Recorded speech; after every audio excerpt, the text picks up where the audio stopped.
Luke Deal, welcome to Look East.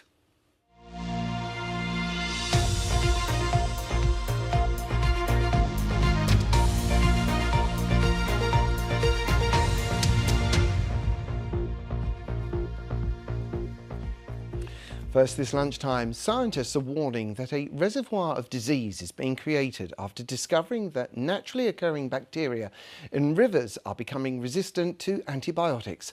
Samples taken from the River Deben in Suffolk suggest they are acquiring the resistance from E. coli in human sewage. Researchers say it increases the risk of water users contracting an infection that is then difficult to treat. This from our environment correspondent Richard Daniel. The River Deben, a bucolic scene, but appearances can be deceptive. For the past 2 years, citizen scientists from the Deben Climate Centre have been sampling the water. They found high levels of pathogenic E. coli. Some of it comes from effluent entering the river from sewage works. Now they're trying to find other sources too.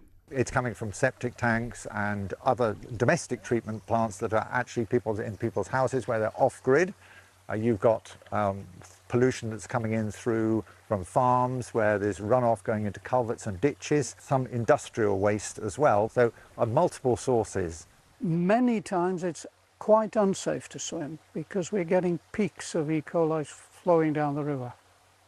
E. coli is found in animal and human faeces. It can cause sickness and diarrhoea.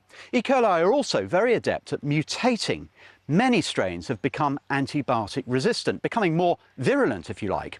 And worryingly, scientists have now discovered that that antibiotic resistance is being passed on to other bacteria too. In this image, we can see a sample from Deben River that is carbapenem-resistant Klebsiella. The samples taken on the river are being analysed at the University of Suffolk. They found bacteria resistant to one of the last lines of defence, antibiotics called carbapenems.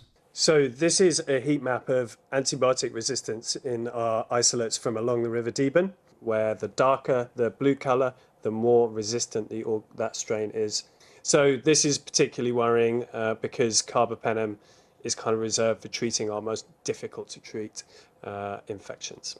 It increases the risk to water users of contracting a pathogenic organism which is difficult to treat. The risk of infection doesn't necessarily change, but the ability to treat those infections is vastly diminished, and it's something that we shouldn't, as a society, be doing.